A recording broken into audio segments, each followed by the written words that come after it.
أعوذ بالله من الشيطان الرجيم. بسم الله الرحمن الرحيم.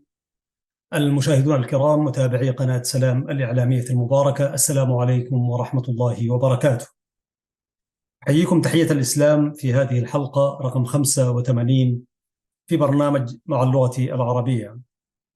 دوما أسعد بلقائكم أيها الإخوة والأخوات، وأسأل الله سبحانه وتعالى أن يسجل مشاهداتكم وإطلالاتنا في ميزان حسناتنا جميعا، إنه ولي بذلك وجدير به. وأشكر الله سبحانه وتعالى أن هيأ لنا هذه الفرصة الطيبة لنتواصل معكم فكرا وإحسانا. اليوم سأواصل ما بدأت من حديث عن أستاذنا فراج الطيب السراج رحمة الله عليه وعلى والده الطيب السراج، وذلك تضامنا مع أشقائنا وأهلنا وأحبابنا في السودان، يعني السودانيون جميعا. ودوما نقول إن البلاد إذا تقاتل أهلها زادت على ذاك السقام سقاما. في واحدة من الميميات اللي كتبتها أيام الطلب زمان في واحدة من القصائد في بدايات كتابات الشعر، فقلت إن البلاد إذا تقاتل أهلها زادت على ذاك السقام سقاما. ولذلك هذه الحرب ليست حربا سودانية. صحيح الذين يخوضون فيها هم من السودانيين من كلا الطرفين، ولكنها أجندات خارجية مع الأسف الشديد يذهب ضحيتها السودان، ولكن نسأل الله سبحانه وتعالى كما قال: ويمكرون ويمكر الله والله خير الماكرين. بالتضامن مع ذلك أسخر هذه الحلقة ونكرسها لإكمال القصيدة التي بدأتها: رؤيا عربية على ضفاف الرافدين، ألقاها في العراق شاعرنا رحمة الله عليه فراج. ولكن قبل أن أقرأ القصيدة عندي تعليقات بسيطة. يعني أولا، يعني هذا الزي الذي ترونه أمامكم مشاهدينا الكرام، أحببت أن أعلق عليه قليلا، وذلك تعليقا على ما سألني به كثير من الأصدقاء والزملاء. هذا العيد أعيدت بهذا الثوب الإسلامي، والشكر لمن أهدانيه. فقالوا لي عدد من الناس، والبعض ما قال ولكنه تساءل مع نفسه، حيث كنت لابس العقال والعمامة السعودية. أنا أتجاوز أن أسميها عمامة سعودية، وهنالك من يسمي هذه العمامة عمامة سودانية وعمامة إريترية وما إلى ذلك. فقال لي كثير من الناس: ما هذا اللبس السعودي الذي ظهرت به؟ ولذلك حاولت أرد عليهم، وأحب أن أعمم الرد لكثير من المشاهدين. أولا، نحن كأمة الإسلام أيها المشاهدون الكرام، نحن أمة الإسلام لنا ما يميزنا عن كثير من أمم الخلق. هنالك عندما جاء الإسلام، يعني كانت هنالك أخلاقيات في أمة العرب كما ذكرت ذلك كثيرا، وإنما بعث النبي صلى الله عليه وسلم ليتمم مكارم الأخلاق، المكارم التي كانت في أمة العرب، وإتمامها بشهادة لا إله إلا الله وأن محمد رسول الله وكل التعاليم الدينية التي جاء بها إسلامنا الحنيف.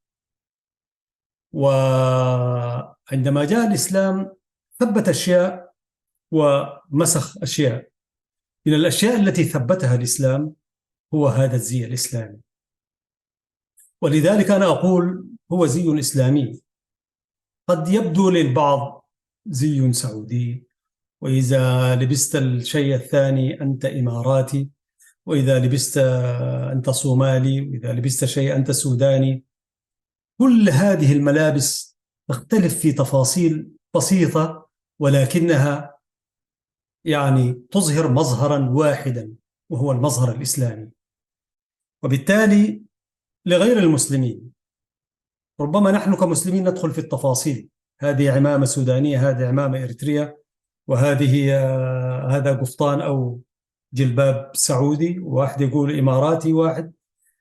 لكن عند غير المسلمين عندما تلبس تغطي رأسك حتى لو خطيت طاقية ولفيت عليها عمامة، سواء كانت عمانية يمنية يعني مصرية أيا كانت، عند غير المسلمين طوالي يصنفك يقول لك هذا مسلم. من هنا أنا أقول هذا زي، المشاهد وعزيز المتابع، أقول بكل ثقة هذا زي إسلامي. وبالتالي حكاية إنه ده سعودي وده سوداني وده إماراتي وده صومالي وده يعني ما بعرف يمني، هذه كلها تسميات نحن اختلقناها أو اختلقها لنا آخرون. وحقيقة أنا يعني لا أستبعد فيها مؤامرة من غير المسلمين. بمعنى شنو؟ حتى ما يفرقون نحن كسعوديين سودانيين إريتريين عمانيين قطريين وما إلى ذلك، يصنفون بالملابس ويصنعوها لنا صناعة، بل يروجوها لنا ترويجا عبر الإعلانات. إعلانات طبعا، في الإعلام هنالك يعني قسم في الإعلام اسمه الإعلان، الإعلان التسويق، يعني يتفننون في تسويق أن تكون سعوديا لابد أن تلبس شكلا معينا حتى ما تعتز بأنك أنت هوية سعودية وما إلى ذلك. إذا كنت إماراتي لابد عندك تقاطيع معينة صنعوها لنا اصطناعا، أولئك الغرب، أولئك غير المسلمين. فيها أبعاد تجارية وأبعاد تقسيمية كذلك، حتى ما يكون العماني هو عايش في عمانيته والسعودي في سعوديته والسوداني في، يعني نتخندق ونتقوقع في تلك الدويلات التي صنعوها لنا الصراع. ولذلك علينا نحن كمسلمين أن نخرج من هذا وذاك، لنعلم جميعا أولا، وربنا قال لنا إنما المؤمنون إخوة، وطالما المؤمنون إخوة والإسلام جاء ليهذب مكارم الأخلاق وجاء لنا بهذه الزينة الطيبة، اللبس المحتشم، اللبس اللي فيه شخصيتك وفيه. والله أنا حقيقة عندما ألبس هذا الجلباب وهذه العمامة وبتاع أشعر بارتياح وطمأنينة مع النفس، على الرغم من أني أنا بلبس حاجات تانية برضو، بلبط الكرافتة والبدلة والكبيلة والقبعة عملها، لكن يعني في حاجات ذاته أنت تلبسها ذاته أنت لابسها. يعني حتى فلنفترض أنك دخلت المسجد، يعني مسجد لتصلي، يعني معقول حتصلي وأنت في راسك كبيلة؟ وشوف انظر لها يعني نظرة أو حللها تحليل بسيط. يعني أنا لا أحرم، قل من حرم زينة الله التي أخرج لعبادي والطيبات من الرزق، يعني أنا لا أحلل ولا أحرم، لكن لا يمكن أن تسجد وأنت في راسك قبعة. ما أني أنا ألبس قبعة، لا بد أن تلفها أو ترميها. ولذلك في أماكن كثيرة أنت لا يمكن أن يعني تمارس فيها حاجاتك وأنت لابس ذلك، لكن أنت لابس هكذا طبعا للظروف أحكام. في ناس أعمالهم لا تسمح لهم أن يلبسوا مثل ذلك ويمارسوا ويجروا هنا وهناك. لكن أنا داير أقول معلومة معينة، وقد تكون هي المعلومة معروفة لكن تجديدها برضو من باب التجديد، وإن الذكرى تنفع المؤمنين، حاجة كويسة. أننا ينبغي كمسلمين أن نعتز بزينا الإسلام. أن لبست هذه، لفيت كده، لفيت كده، مسكت كده، ولا غيرت ولبست جلباب، يعني هذا جلباب إسلامي، هذا زي إسلامي ينبغي أن نعتز به. ولذلك أنا حبيت أقول لأولئك الذين سألوني وأولئك الذين تساءلوا مع غيرهم، هذا جلباب إسلامي. وينبغي على المسلم أن يكسر هذه الحدود الاستعمارية الوهمية، تعتز بإسلامك، تلبس ما يلبسه المسلم ذكرا وأنثى، هذا زي إسلامي. ولذلك أنا حبيت أقول إنه لأنه هو زي إسلامي أظهر به في هذه القناة المباركة، وبظهر بها برضو في قنوات ثانية. لكن هنا أنا أقول أتماهى مع فكري وعقيدتي ورؤيتي ومنهجي ورسالتي في الحياة. ومن أصدق قولا أو من أحسن قولا ممن دعا إلى الله وعمل صالحا وقال إنني من المسلمين. كونوا من المسلمين، تزيوا بزي المسلمين، افتخروا على أنه هذا الزي زي إسلامي لبسه النبي صلى الله عليه وسلم بطريقة ما، لبسه الخلفاء الراشدون أبو بكر وعمر وعثمان وعلي رضي الله عنهم جميعا، ولبسه الصحابة رضوان الله عليهم، ولبسه التابعون، ولبسه العلماء وأئمة المسلمين. لا يمكن أن أتصور أنا أنه يعني سيدنا عمر بن الخطاب وأبو بكر الصديق وسيدنا علي الكرار وعثمان بن عفان وزيد بن حارثة وكذلك طلحة بن عبيد الله والزبير بن العوام وكل أولئك النيازك والشموخ الذين نتأسى بهم إن لم نكن منهم، فإن التشبه بالرجال فلاح أيها الناس. ألا لا يمكن أتخيل سيدنا عمر رابط له كرافتة والبدلة وكذا بتاع هكذا لبس. أنا لواحد من زملائي قلت له والله هكذا أنا أتخيل الإمام عمر بن الخطاب خليفة المؤمنين كان يتزين بهكذا زينة. صحيح ظروفهم كانت هنا زي ما ذكرت في عدد من القصائد، يعني كانوا زاهدين، كانوا يعني الدنيا دي لا تمثل عندهم شيء، وهم الذين ملكوا الدنيا وما فيها، يعني ببردة كاد طول العهد يبليها في القصيدة المشهورة يعني. ولذلك أن نتشبه بهم هذا والله دي من السوانح الطيبة يعني. وعلى سبيل المثال أنا أذكر حادثة معينة، اسمحوا لي قبل أن أدلف إلى القصيدة وإن شاء الله سأقرأها. يعني في الإعلام الإريتري الذي كنت أعمل به ردحا من الزمن ما كان مسموح لنا أن نلبس هذا الزي الإسلامي في البداية يعني. وأنا أسميه زيا إسلاميا عربيا يعني. فجاء الوزير علي عبده، والحق يقال يعني، ففي يوم من الأيام أنا كان علي نشرة الأخبار والشيء بالشيء يذكر، وكنت لابس جاكيت وبنطال عادي وجاكيت بس ما رابط الكرافتة وما إلى ذلك. فاستوقفني وسبحان الله يعني والله كان في نفسي يعني من زمن إنه ألبس هذا الزي يعني. فوقفت مع الوزير علي عبده وله التحية من هنا، حيث يقيم هنا في أستراليا وفي هذه المدينة مدينة ميلبورن. فاستوقفني في المبنى اللي فيه المبنى التلفزيون والمكتب الوزير والإدارات الأخرى يعني المالية والبيرسونال وكل الأشياء يعني. المبنى الثاني فيه الإذاعة ووكالة الأنباء والجريدة يعني. فوقفت معه ولم يكن هو كثير التوقف مع مع الموظفين، ولكن والله كان يكننا احترام وتقدير يعني، والحق يقال. فقال لي يا أخي يا شريف، واتكلم معي بلغة التجريت يعني، كان يحكي معي بالتجريت يعني. قال لي ليه ما تلبس الزي هو طبعا ما قال الزي الإسلامي، قال لي الزي الشعبي زينا نحن. ماذا تقصد يعني؟ قال لي ليه ما تلبس جلابية وعمة وكذا؟ استغربت واستعجبت. قلت له يا سيد الوزير، هل تسمح لنا أن نقرأ وعلينا شرط أخبار أن نقرأ بزيا يعني الزي الشعبي يعني زينا نحن؟ طبعا ما ممكن أقول له زي إسلامي وكذا بتاع لا شغالين وسط مجموعة عنده فوبيا من الإسلام يعني. أول ما تقول لهم إسلام طوالي يهزوا، مسيحية برضو عندهم، وهو جزء من تلك المجموعة يعني. فقلت له معقول تسمح لنا أن نلبس الزي زينا زي الشعب يعني؟ قال لي ولم لا يعني، وليش لا؟ هنا استذكرت في ذلك الوقت أحد المدراء الذين كانوا برضو مدراء للقسم العربي في التلفزيون ذات يوم، والشيء بالشيء يذكر يعني. ذات يوم كان عيدا، فكانت نشرة الأخبار ثنائية مشتركة، مذيع ومذيعة أو مذيع ومذيع.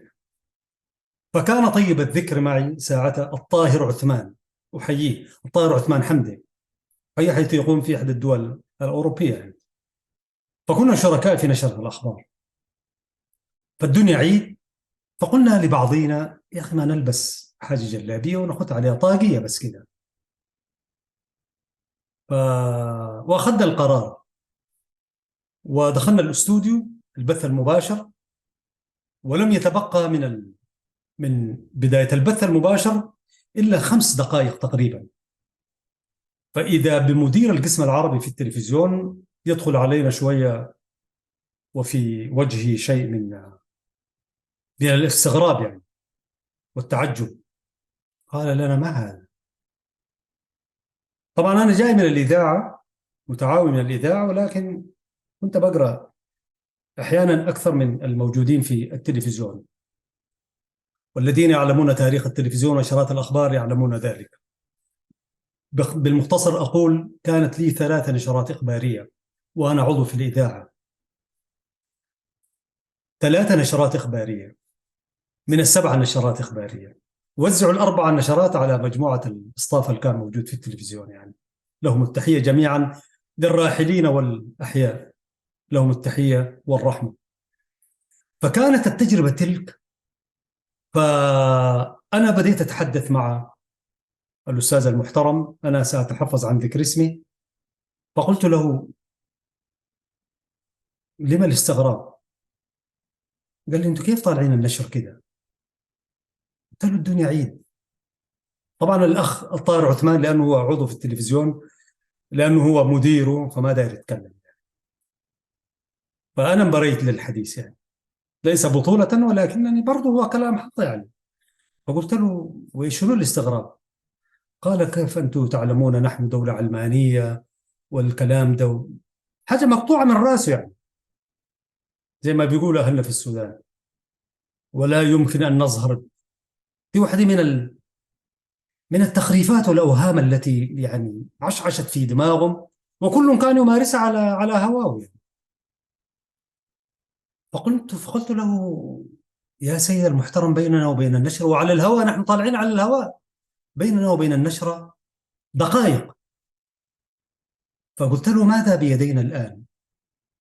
وطبعا علما عزيزي المشاهد أنه في أي استوديو بتاعت أخبار هنالك ملابس احتياطية توضع احتياطي يعني، بدلة كرافتة حسب الموزج اللي هنا. هكذا درسنا وهكذا شاهدناه في القنوات التي زرناها ونحن طلاب في الجامعة أيام الدراسة الإعلامية، وتحديدا تلفزيون السودان. أنا زرت وكالة الأنباء سونا والتلفزيون كمتدربين وطلاب في سنة ثالثة رابعة وهكذا، أنا أشوف الناس تشتغل كيف كده. كبار الصحفيين هنا لهم التحية، الأحياء منهم والأموات.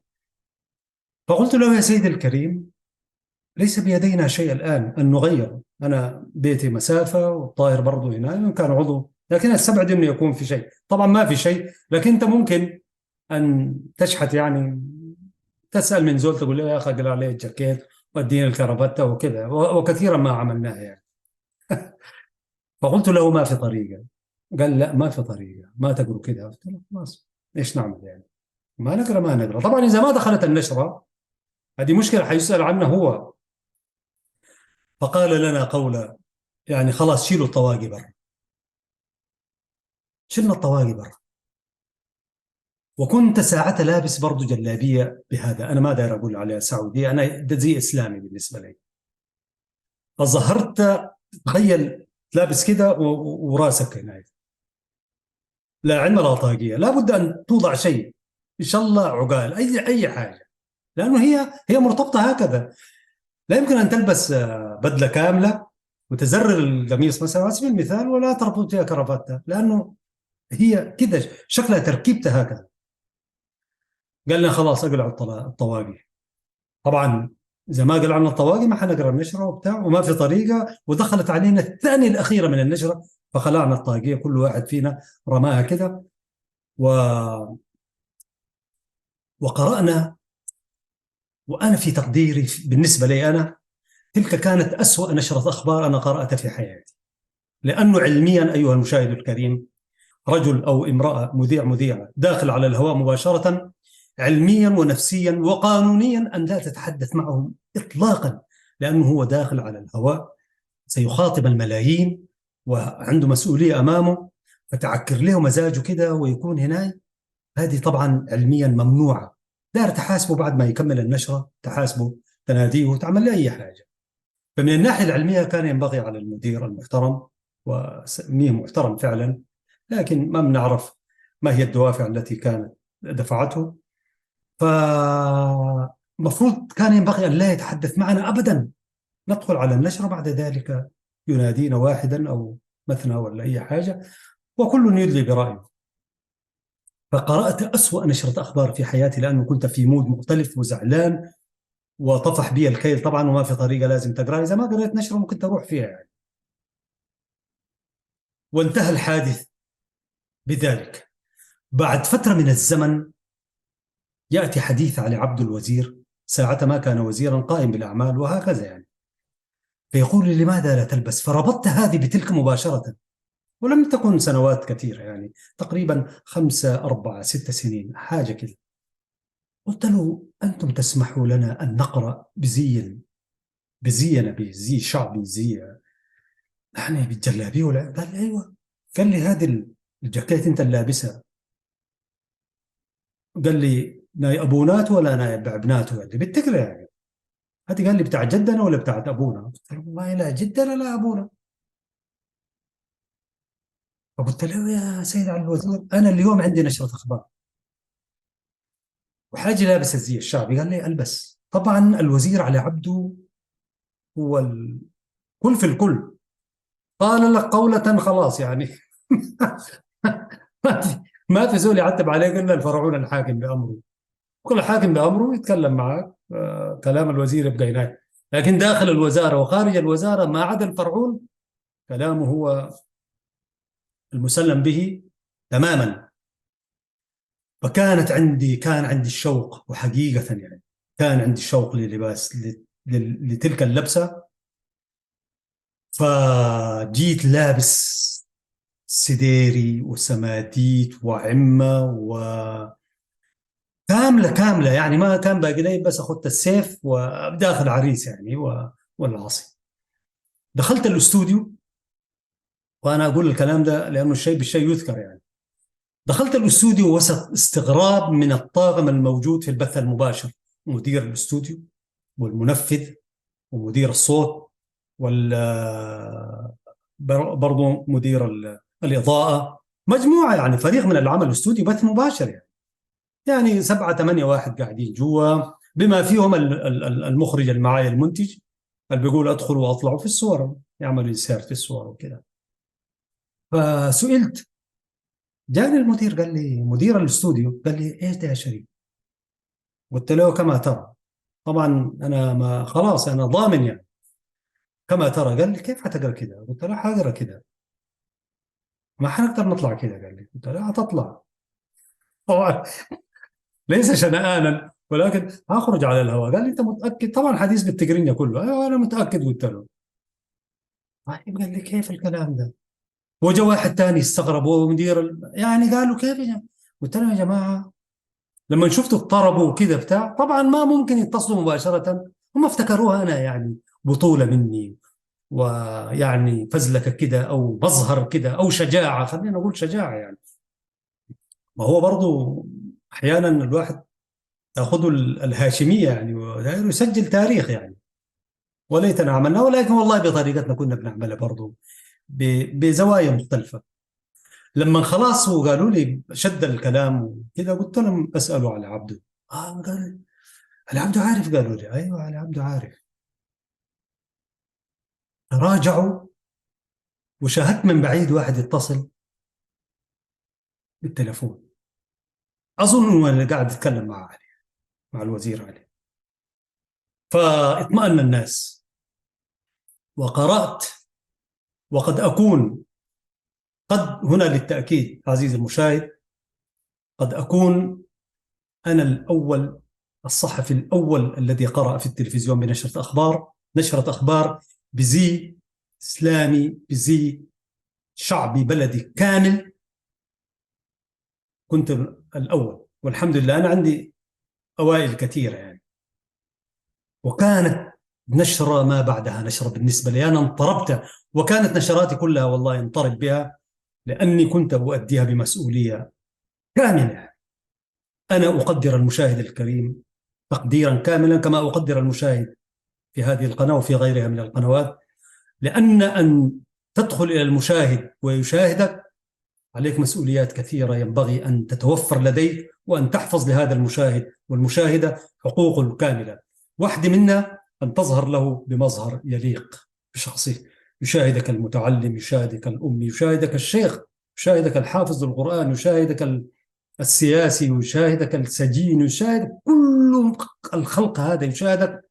فلا بد أن نحط في الاعتبار هذا الكم الهائل من المشاهدين ومسؤولية. وأنا والله أستهجن من أولئك أو أستغرب حقيقة أولئك الذين لا يضعون للمشاهد والإطلال على الجمهور مسؤولية، لأنه ما إعلاميين. لو إعلاميين هم يقدرون ذلك ويعملون ألف حساب. فكنت أعمل ألف حساب للمشاهد ولا أزال حتى اليوم، لأنه هو جزء من مسؤولياتنا نحن كإعلاميين.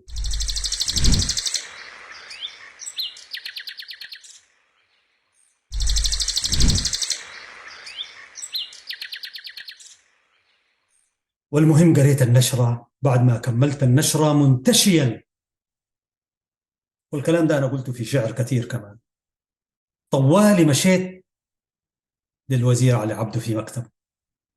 والوزير طبعا كان يتابع النشرة، طبعا يتابعه على الهواء مباشرة. مكتبه عنده أكثر من من تلفزيون. إذا دخلت مكتب الوزير علي عبده ماذا تكون الجزيرة؟ يعني كل القنوات مرصوصة كده ويتابعها بدقة. كان رجلا مسؤولا يعني، بغض النظر عن أشياء أخرى، لكن كوزير والله كان وزيرا، يعني يستاهل الوزارة أن يكون وزيرا في المؤسسة الإعلامية.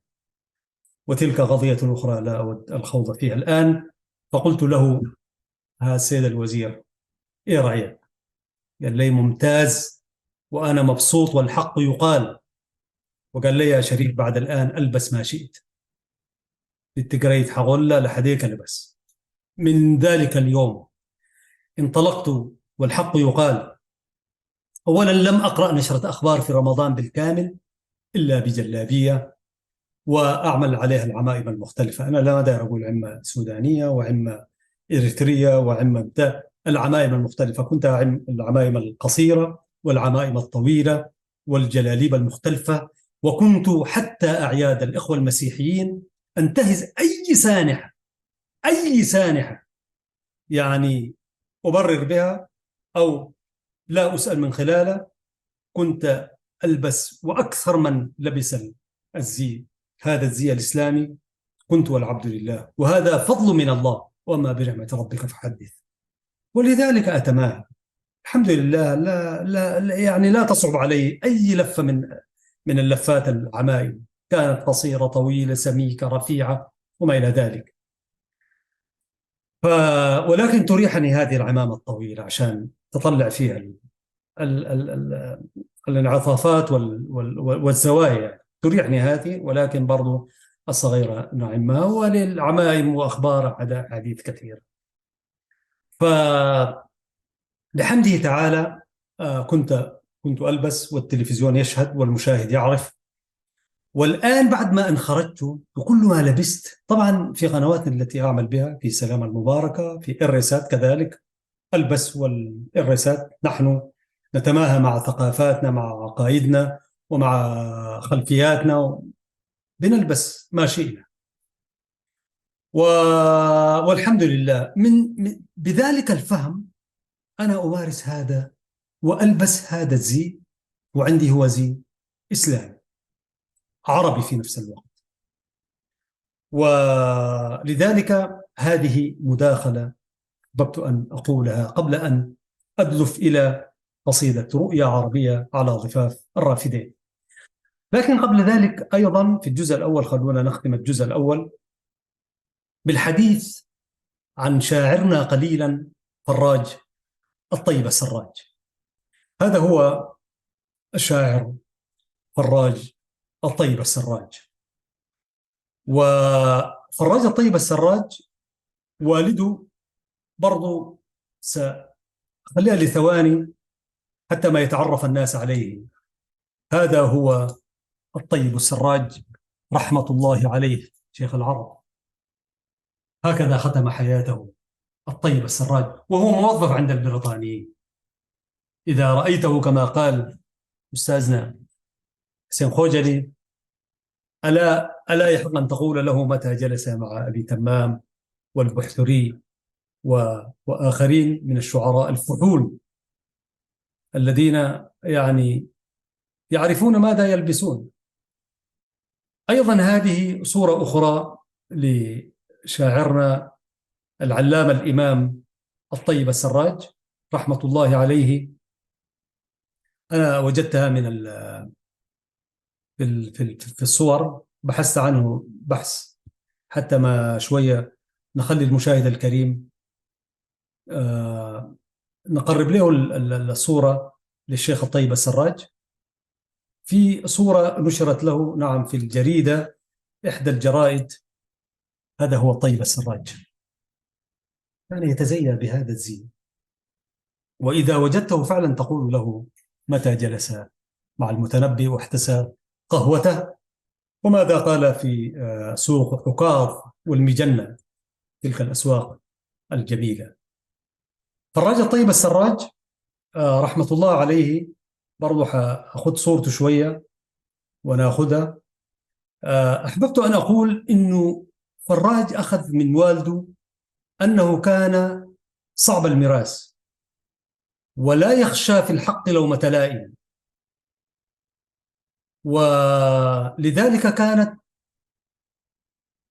زياراته في مربد العراق عبارة عن معارك أدبية، معارك أدبية يعرفها أولئك الذين كان يعترك معهم في العراك الأدبي. وواحد من المبادئ التي كان يؤمن بها إيمانا كاملا أن اللغة العربية ينبغي أن تكون عربية، وخاصة الشعر ينبغي أن يكون شعرا. هذا فراج الطيب قبيل وفاته بسنوات رحمة الله عليه. وينبغي أن يكون الشعر شعرا والنثر نثرا. كان لا يؤمن بقصيدة النثر ولا قصيدة الحداثة وكان ينظر إلى الحداثة وكل هذه أساليب استعمارية، أساليب غربية، حتى ما يبعد الناس عن دينهم الحنيف، عن اللغة العربية بآدابها وفنونها وأساليبها، ثم قليلا قليلا يسحب القرآن الكريم. وهذا ما تتضح به الرؤى إنما يشهده السودان اليوم هو استهداف للغته وإسلامه وعروبته كما قلت. ولذلك كان يسل سيفه فراج عندما يأتي يذهب إلى هذا عنوان دار السلام تحية وقضية، ألقاها في المربد، وهي قصيدة عصماء طويلة جدا فيها قرابة 150 بيتا فيما أظن إن لم تكن أكثر. دار السلام تحية وقضية، أفي صحو أنا أم في منامي، أحقا هذه دار السلام. وقال بنو قحطان إن الشعر لمح يشير إلى التمام بلا تمام. والله يوم كذا إن شاء الله نجي نقرأ قصيدة دار السلام تحية وقضية. وكان يتحدث عن هذا الواقع المرير الذي تعيشه أمة الإسلام وأمة العرب. تنبأ له، كان ذلك في الثمانينات 86 87، تنبأ لهذا الواقع المرير الذي نعيشه. تفرغنا أيدي سبأ. ولذلك فراج كان يذهب إلى المربد ولديه قضية الإسلام والعروبة والأدب، أن يكون ليس الأدب من أجل الأدب، ليس الشعر لأجل الشعر، لكن أن تكون للآداب رسالة. وزي ما كان يقول بالذات في قضية الشعر، دائما كان يستشهد والشعراء يتبعهم الغاوون: ألم تر أنهم في كل واد يهيمون وأنهم يقولون ما لا يفعلون إلا الذين آمنوا وعملوا الصالحات وذكروا الله كثيرا وانتصروا من بعد ما ظلموا إلى آخر الآية. فيقول من لم يتدرع غوائل الشعر والأدب بأدرع ثلاث فينزلق كما انزلق كثيرون من الناس. ولذلك فراج كان يذهب إلى المربد ولديه قضية، والشعر ينبغي أن يكون له قضية. وحقيقة نحن تأثرنا بتلك المدرسة. أنا ما أكتب قصيدة إلا فيها قضية، ولذلك أجد نفسي طويل شوية، لأنه القضايا هي متشعبة. هسي ما يعانيه السودان هل هي قضية سياسية بحتة؟ ما هي قضية سياسية بحتة، قضية سياسية عقدية ثقافية اقتصادية حضارية اجتماعية. فإذا تناولت في شعرك قضية معينة، فللقضية تشعباتها. ولذلك كان فراج يذهب إلى المربد ويعلن معارك. الذي هزأوا به والذي تقيأوه عفوا في المربد السابق يرد عليهم فراج بقصيدة أصماء كبيرة، ولا يعني ولا يضع أي بال، ولا يعني ما يخط فيه، بس ممكن يزعلوا بتاع. والعراقيون يعني أنا مما عرفت من زملائي الذين كانوا في العراق كانوا يحتفوا بفراج احتفاء كبيرا، يعرفون أن لهذا الشاعر قضية ولغيرهم قضايا وأسواق يعني. ولذلك مما ذكر لي كان التلفزيون العراقي الرسمي أكثر شاعر يطل بعد غير البث المباشر وكذا كان فراج الطيب، وكان يجلس يمكث في العراق دون غيره من الناس، لقاءات في التلفزيون في الإذاعة، وقد استمعت كثيرا في السوشيال ميديا وفي اليوتيوب من لقاءات جمة كثيرة أجريت مع فراج بعد على هامش أيام المربد. وحدثني عن ذلك كثر من الذين درسوا في العراق من أخواننا، ويعرف فراج من خلال إطلالاته الإذاعية. وأما الصحف والمقابلات حدث ولا حرج، ويعود منتصرا. وعندما يعود طبعا في أول جمعة بعد عودته في صالون الأصالة، ثم ماذا بعد يا فراج؟ ويحكي لنا ما دار من معارك وما دار من يعني ردود الفعل وغيرها وغيرها.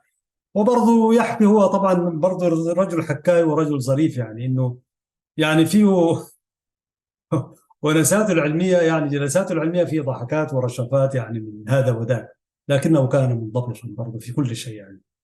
لكن كان يحدثنا عن يعني على هامش زيارته يعني.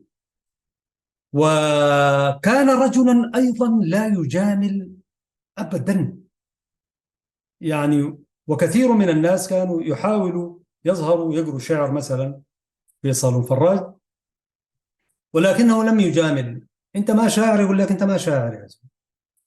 واذكر وحتحفظ على واحد من الزملاء، هو صحفي سوداني معروف، لكن الان لا اراه كثيرا، بس هو كان رجل اشتغل في اكثر من قناه، بداها بالقنوات السودانيه ثم خرج بعيدا واشتغل في قنوات. اسلم عليه واتحفظ، هو يعرف اذا استمع لهذا البرنامج. فكان شابا ساعته في الجامعه يبدو لي او ما دونها. فقال له استاذ فراج، طبعا انت ما ممكن تقول يا فراج يا استاذ فراج عندي قصيده داير اقراها، يعني رواد الشعر هي بتظهر فجاه كده، او يا جماعه سمعونا من شعر الشباب كده، اذا قال انت يعني خائفا تترقب تقول قصيدتك ما الا ان تسال يعني. والحمد لله كان لنا الحظ ان قرانا في ذلك الصالون، ما كثير، لانه الفتره التي تفتقت فيها شاعريتي كانت في السنه قبل الاخيره وسنه رابعه يعني ناي، وبعد سنه رابعه انا مشيت اريتريا. فكنت ما كاتب اكثر من قصيده قصيدتين ثلاثه، لكن قلت فيه في الصالون والحمد لله يعني. ف لكن كانت شعر البدايات ساعتها ما في شك يعني. فقال له يا ابني انت عندك قصيده جديده، انت شاعر بتكتب شعر؟ طبعا فراج زول شديد يعني. نعم قال له. اقرا لنا طيب؟ قال له ما قال له كانت ادينا لها مكتوبه وانا اشوفها، وبعدين بتاع موجودين كبار الشعراء يعني، منهم سيف الدين الدسوقي رحمة الله عليه، ومحي الدين فارس، وشاعر أبو قرون عبد الله أبو قرون، وفراج، ومهدي إبراهيم مهدي محمد سعيد عفوا. مهدي إبراهيم ذاك رجل سياسي لكن كان يأتي إلى صالون فراج. مهدي محمد سعيد. فراج الطيب رحمة الله عليه كانوا يسميه النجار. هو ما نجار، هو مدرس، لكن القصيدة اللي فيها خلل بينجر، يقول لك ادوها النجار ذاك، النجار ذاك بينجر كويس. مهدي محمد سعيد، له الرحمة والمغفرة، اللي كتب جميل ما سألناه ولكننا هويناه، جميل الود فتان ملاك قد عرفناه،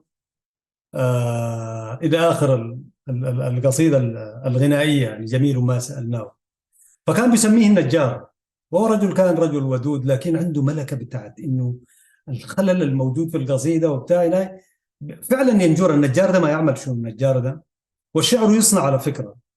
في واحدين يقول لك ده شعر صناعي لبعض الشعراء، والشعر يصنع. على رأي بروف عبد الله طيب، عنده كتاب اسمه المرشد لفهم أشعار العرب وصناعتها. والشاعر يصنع قصيدته. متى يصنع الشاعر قصيدته؟ عندما يكتمل نضوجه، يعني خلاص لما يبلغ من القصائد ومن التجربة، يكتنس كده يصنع قصائد. في البداية تجي هي عفو الخاطر عرضا وكده، يعني بتجي هي بالسلاقة، ولكن لما نقول يصنع صناعة، هو يتعمد أن يكتب بلونية معينة ويهدف إلى فكرة معينة، هذه هي الصناعة.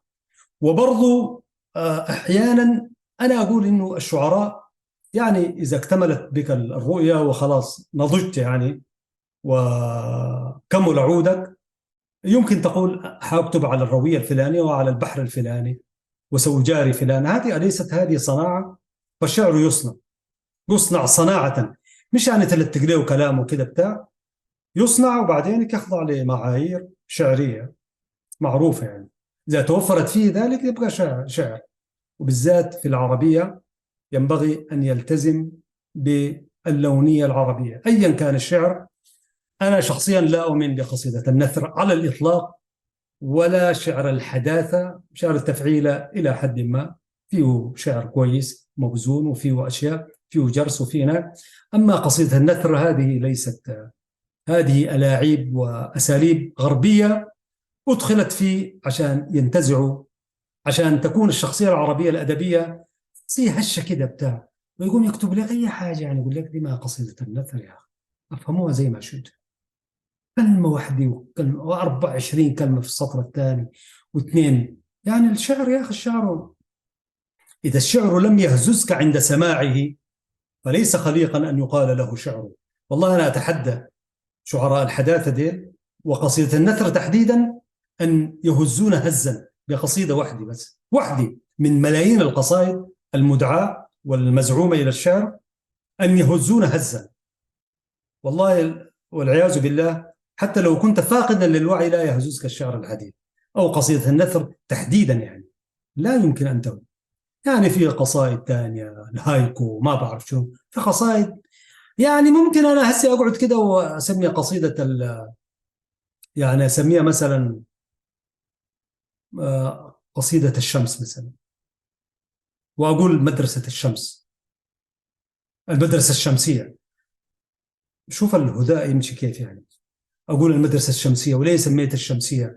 لأنه الشمس طبعا يعني ممكن أن تشرق هنا ولا تشرق هناك، والشمس طبعا تتضح فيها المعالم الخفية والمعالم البتاع، ويروجون وينسجوا هم في فاقد الوعي، ويعملوها مدارس وبتاعات وتطلع وتاخذ فيها جوائز يعني. يا أقول لك المدرسة الشمسية، المدرسة الشمسية هي التي تتحرر عن كل شيء له علاقة باللغة، بالقواعد والنحو والصرف والبلاغة، وتتحرر من هذه القيود، وشوية شوية برضو تتحرر من حاجة اسمها القرآن، لابد أن تقرأه برضو قراءة نقدية. شوف يعني والعياذ بالله، قراءة حديثة يعني. شيل منه المكي كده، خليك في الأدب في المدني، ومن المدني ذاته خليك من الطوال يا أخي، ما الناس ما هناك، وخلي آيات الجهاد وبتاع. هذه كلها أساليب غربية، أساليب تعني ما تعني، والذين والغافلون من أمتنا يركبون هذه، فيقول لك المدرسة الشمسية وتأخذ فيها جوائز، وتقول المدرسة الشمسية هي موائمة بين القديم والحديث والمستقبل اللي الذي لا نعرف مداه ولا من. هكذا يتلاعبون بالألفاظ. والله أنا ممكن أقعد كده ويوميا أعمل لي مدرسة طالما ما في قيود.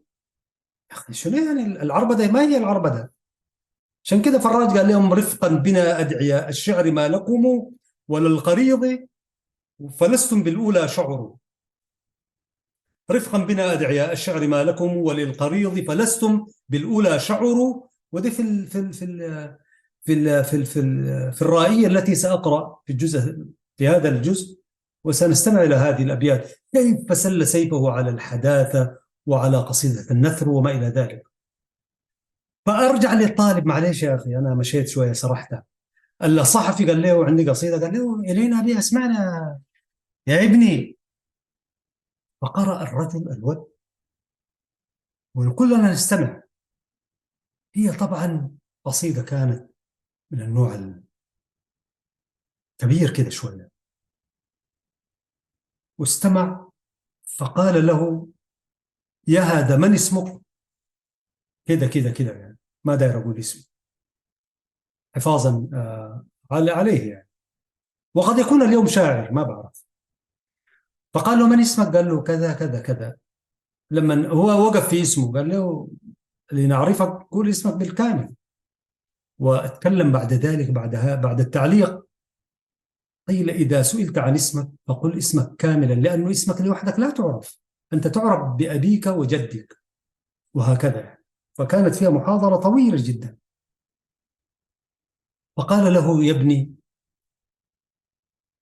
إن هذه القصيدة والناس بتسمع ممسوخة منسوخة منسوخة.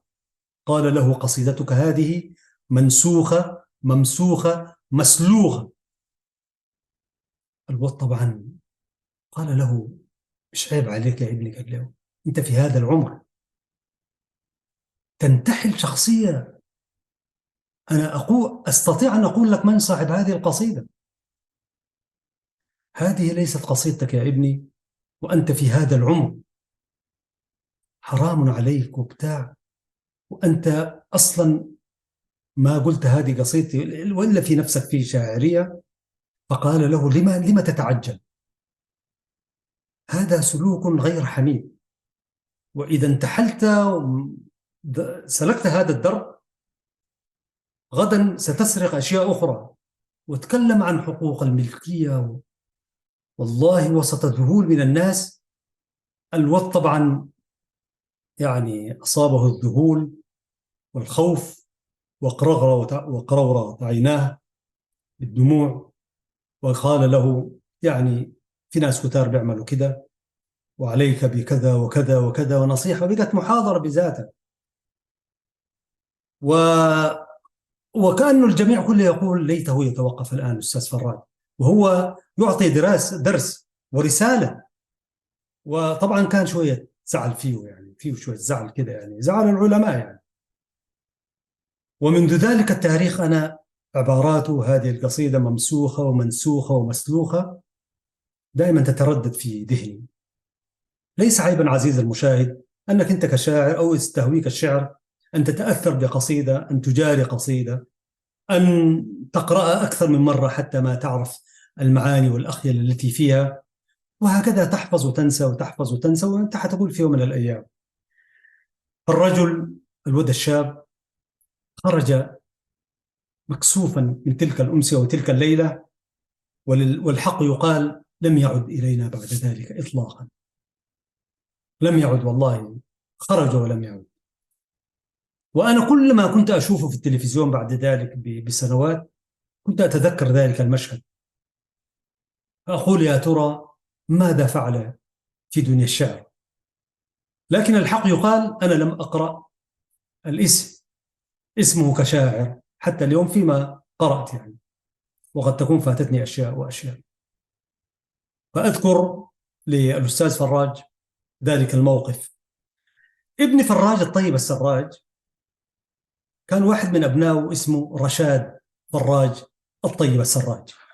رشاد هذا كان سفيرا أو في البعثة الدبلوماسية السودانية بالقاهرة أيام تواجدي هناك من 2010 يبدو لي، لحد ما خرجت من القاهرة لحد 2015 أنا تركته هناك لأقرأ بعد ذلك في الإعلام استقالة هذا الفتى من البعثة الدبلوماسية.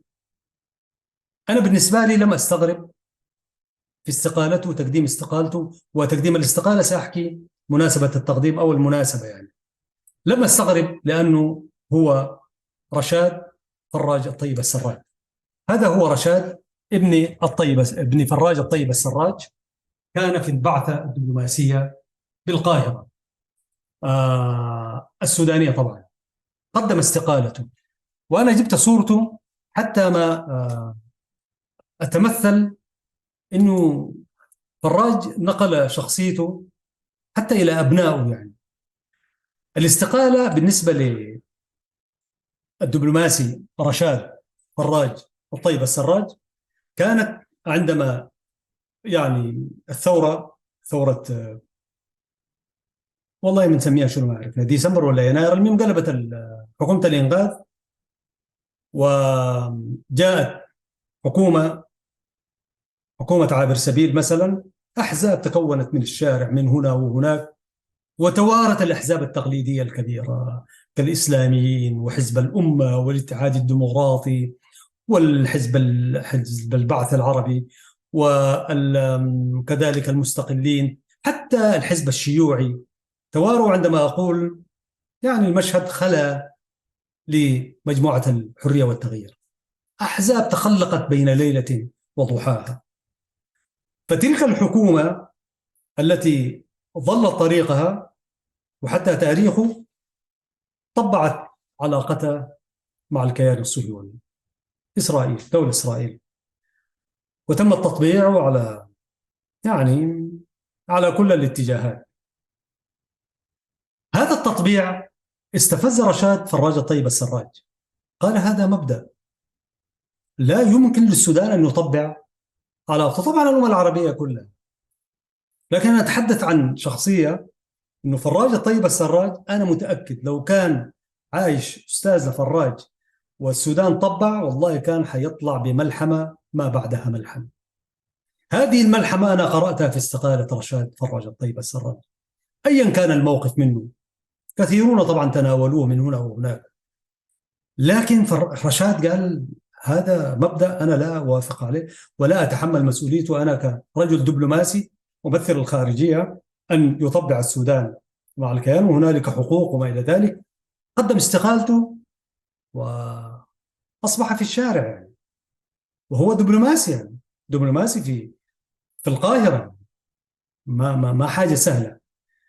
فأنا أقول إنه مواقف فراج التي تلتزم بالمبادئ والقيم يعني نقلها حتى إلى أبنائه. أنا شخصيا أكبر استقالة رشاد فراج الدبلوماسي للقرار الذي اتخذه. أقول إن هذا الشبل من ذاك الأسد، وذاك الأسد هو من ذلك الغضنفر والرئبان وللأسف طبعا أسماء كثيرة عند العرب، وهذه هي لغتنا التي نعتز بها أيها المشاهدون الكرام.